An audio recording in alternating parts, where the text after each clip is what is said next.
Yo, Johnny D here with the mega micro review, indie style. Just have three, but they're pretty good, people, especially the last one. So let's start off. Godzilla. Can't even pronounce that. I forget what they call that, but it has to do with your main character. He has the power Godzilla has pretty much from his energy, like his breath, atomic breath. And they have ran into, this is just the second issue.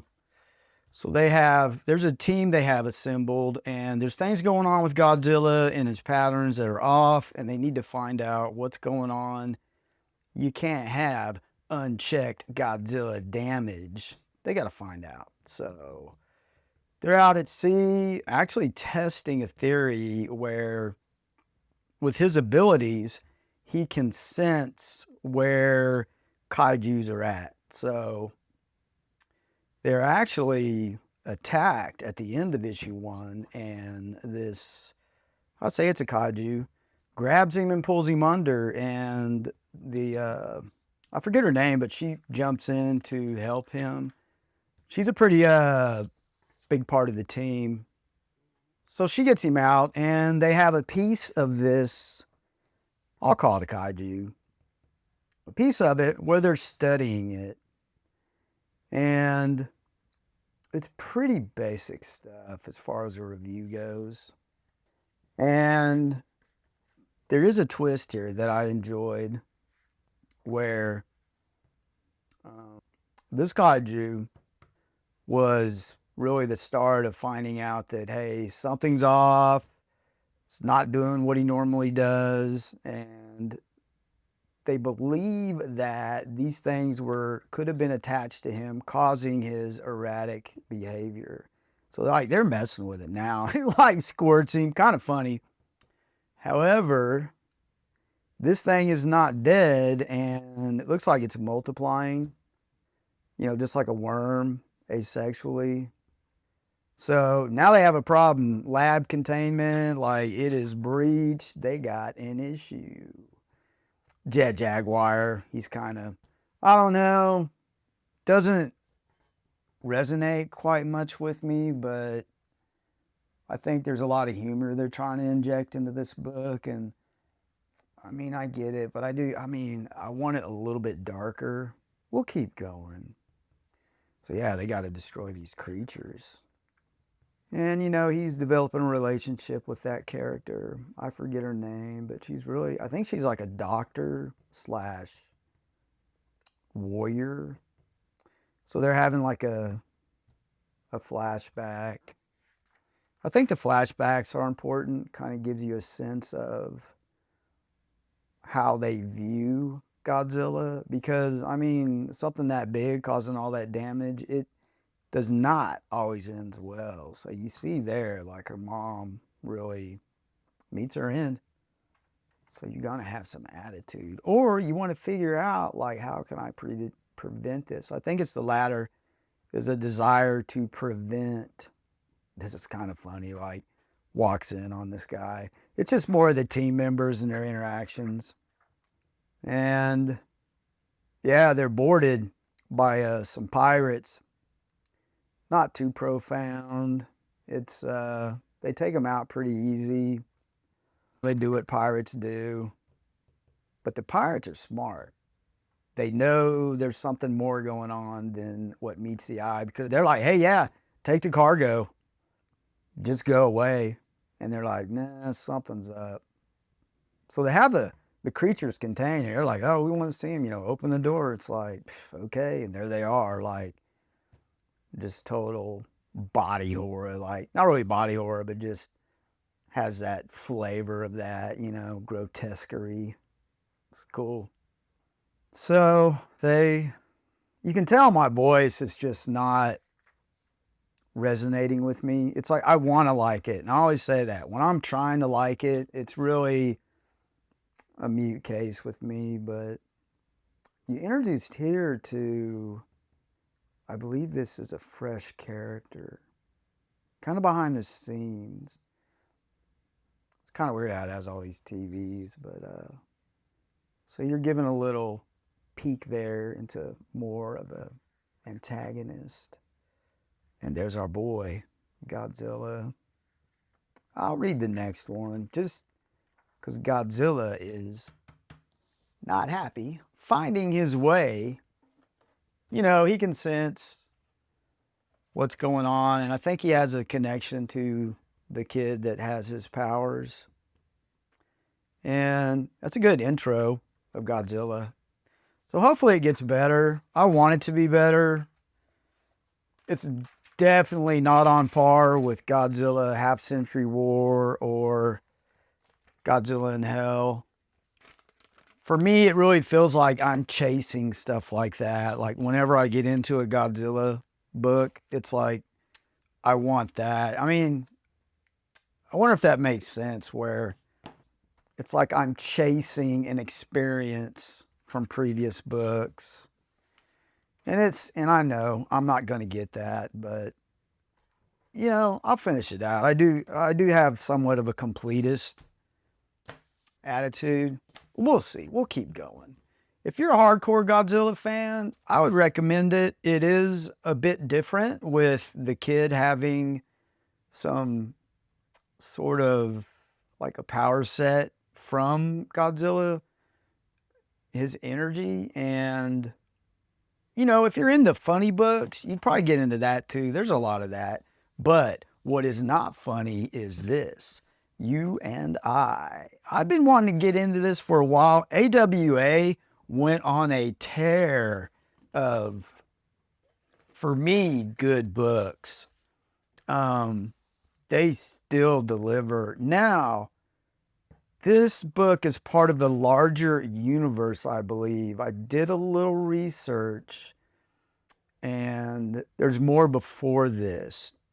With that being said, you can just jump on here without knowing all that. I think it's one of those where you can just jump on. I would jump on with issue 1 though.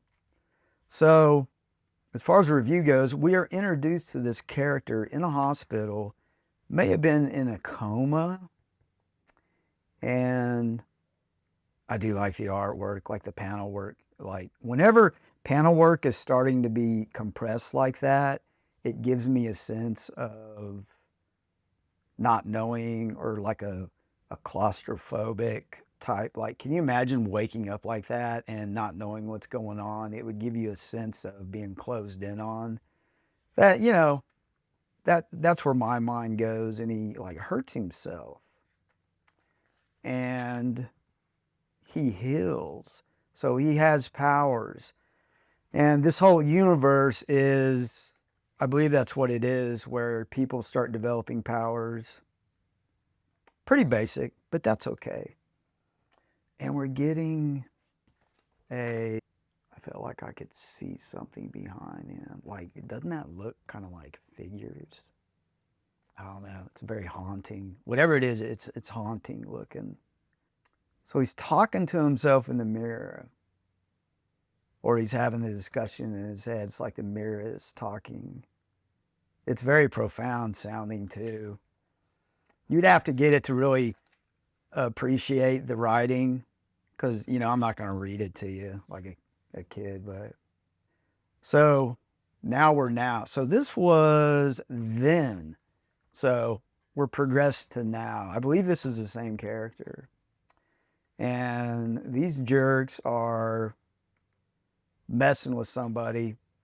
I believe her husband owes them, something of that nature. However, this character sees them as kind of like some demons or something else. And I mean, they're fixing to, you know, do the deed. So he does have abilities, and he does a flip-a-rooney right into the midst of the action. He's pretty cocky too. So yeah, super speed, dodging bullets. However, this is pretty cool. One gets him, and then he just regenerates. So he has healing powers. That's why I say you could just jump in on this. Like, there's a very quick, concise, and good explanation as far as artistically what's going on. And it's funny how he keeps seeing them as, it'd be interesting to see why that is. You and I. So then we go back to then, and there's more interaction with people having powers and not having powers. And she's talking with her parents, and it's just like, I believe that's her sister, and her sister, I believe, has powers, and they're just dogging her. I mean, they're treating her bad. So it's a very quick, hey, you suck, we don't type situations. And they're not going to help her out. She's down on her luck, has no money. So this character just wants help, can't get it, and pretty much just treated harshly by her family. So she is just out surviving on the streets. And there are some people, she's street savvy for sure. Some people are sneaking up on her, and she is taking off. I do like, every now and then, I like just panel work and art to do the writing for me, if that makes sense. And so we're back to the dude, and yeah, that's a nice shot, teeth flying out. I call that spitting chiclets.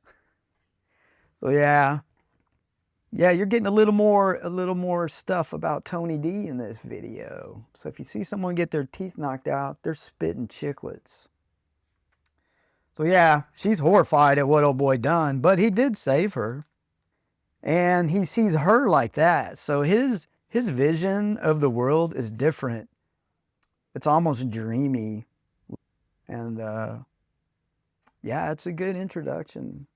I totally want to finish this out because it's brutal. I like brutally honest, I just don't want to say I like to look at violence, but I like the impact it has tied into the drama or the story, because it's very high impact. It hooks you.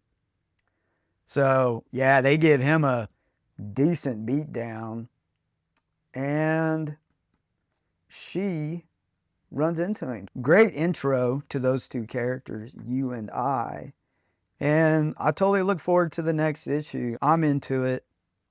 And what's cool is when I say it's part of a bigger universe, this is like the universe. And I was doing some deep diving, looking at the books, and your boy will probably get into it. That's the beautiful thing about comics is there's other things you can run into.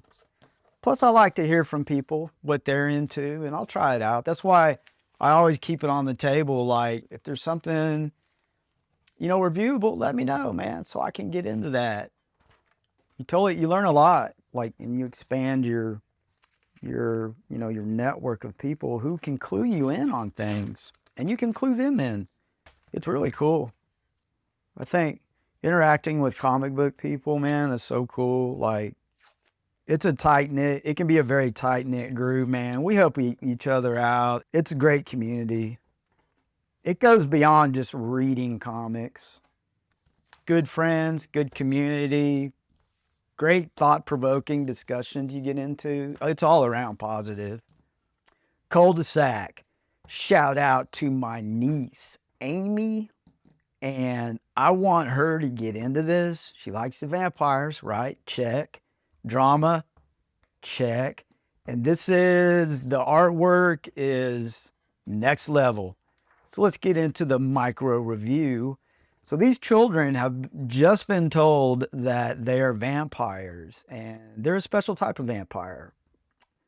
They're not like your usual. So there are your usual, but these are called something else. I'll probably find the word in here, but that's all you need to know is and the way they feed is off life force. And we'll see how that develops as the story goes along. So what's really cool about the writing is we're in the midst of them walking in and finding their parents slaughtered by these vampire hunters. And they have just found out they are vampires. And now they walk into this. So the author does a fantastic job conveying the emotions, and you don't have enough book sometimes to get into that. And they tie it up in here like in great fashion without losing a step. So I'm calling these bad guys, the antagonists. They know they have screwed up. Great emotions on the face. They just want to, like, they're trying to figure out what to do. And that tension is really portrayed well, especially with the artwork. Oh, and also there's multiple, I say, antagonists. There is a mysterious person, or I'm calling them a person, but they have put another vampire on this case, not just these guys. So the escalation of, hey, we need to stop these kids has been ramped up, which tells you there's something special about them, or a danger to that antagonist. See what I mean? This is great artwork. And I mean, just to see the horrific scenes like that of your parents and your friends' parents is just traumatizing beyond belief. So they're trying to sink it in. One of them, you get a good inside view of what he's thinking, and he wants to be a leader, and we'll get to that. And they are left a clue by their mother on the phone, and they figure it out. So they call this guy, who is obviously one of them, they just want help. And he's pretty cold about it. Like, you can tell just by the head hanging, he finds out who has been killed, and he takes it pretty hard. And he pretty much tells them, like, hey, this is where you need to be. Good luck. And that's it. So I would imagine there's some fear there of this group that is after him, where he still needs to survive. And so this is our guy. The little guy, he's going back home. He feels like he needs to take lead. And, God bless him, man. Like, he knows the situation they're in, and he wants to help. So we are introduced to the character that the mysterious antagonist has put on the case.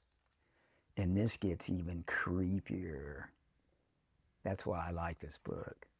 So the kid, he makes it back in. What he's doing is he's retrieving his father's gun for protection. And then it hits him right here. What a great shot, where you're zoomed out and just seeing him there, like he's breaking down, black and white. Like, pretty much that is a situation like that. Life and death is black and white. There is no gray area with that. So great use of color. So he's sneaking around. He goes out, and you can tell she's one of them because she can smell, hear better. Yeah, like, she sniffs him out. And this is where it gets creepy, and the artwork just displays it in a fantastic fashion. Like, right here, look at that. This is where you're, okay, evil. So now she's using him as, a way to get to the others and complete her mission. So we have more of the kids trying to find their way. And the first group that was involved, they don't want to give it up. I think they want some retribution or some atonement of their failure. And they're doing a good job. They find by the ATM where they are, or a location. This gets you. The dramatics just gets notched up here because you have multiple things converging. And that always creates a very dynamic situation in the book. And it also keeps, things like that also keeps your mind wondering and thinking, which I love stories like that. If it's making you think, it's a good book. Yeah, he's even in his mind trying to be a ninja, double back, hey, no one followed me, but she's a vampire, man. She's gonna do it. So they have some turmoil there. And like this guy from the antagonist walks right up on the girl and he pulls out a cross and puts the test to her. Like, he apologizes like it's going to burn her. And then I just need to know. And then she's like, what the actual? Yeah, she's strong. So he finds out she's clean, whatever that means, right? Because they are vampires. So you're given another little peek behind the curtain that traditional vampire stuff doesn't affect them, like the cross. We'll see what other things. Obviously, daylight doesn't affect them. Yeah, she's strong enough to flip him. And then the second antagonist gets a hold of him and boop, knocks him out. Clud. Good word for that. Clud. God, they draw her so fantastic, just with that evil grin. You don't even need to be told that that's a bad guy. The rendering tells you yourself. I like stuff like that where I can figure it out on my own. I don't need to be force-fed the answers. And I don't like that either. But so they just happenstance. They have an argument about getting on this bus.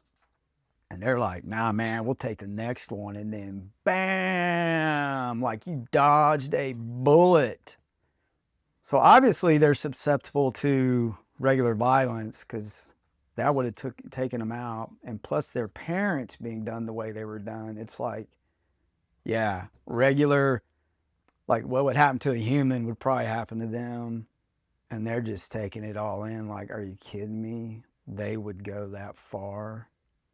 So now they know innocent people doesn't even matter. These people will do what they need to do to get them. So one faction, they want them gone. And then you're introduced, that's the mysterious antagonist I've been talking about. What an intro. That's great artwork. But yeah, that's what I'm talking about, man. They speak with the artwork a lot in this book. That I would highly recommend that. If you like your artwork to be expressive and speak to you as you're reading, this is a must-have. Oh, wow. And then she is just, whoever that is, lets her off the chain. And it's like just a close-up where it's like, yeah, do what you got to do. Now, here's my thing is, I'm not sure. I don't think that's the antagonist in control. I think it's this guy right here. That's the person that set up the explosion, but he's not the guy, but still, what an intro. So here's our main guy. He lets her off the hook. Yeah, do what you got to do. Trust your instincts. And this Jagger it almost reminds me of Mick Jagger. I wonder if there's any influence there. I'll find out. Do what needs to be done. So transforms into a horrific, like, that's what I mean. Like, just the rendering of a vampire. It's fantastic, man. It is over the top and it's beautiful. So, man, if you're into the vampires, you gotta get it. Drama, expressive artwork. It's all there, man. This is the hit. Definitely a hit. I may even buy me some more, shit, man. I may even get me some more A covers. If you're going to double up, this would be one to double up on for sure. But Amy, I know you're listening. You get your Cul De Sac. Read it. I'll send you a text like, hey, I want you to read it before you see the review. And maybe we can do a deep dive together. We shall see. So, Cul De Sac must have. You and I, if you're into that horror, get it. Godzilla, own it.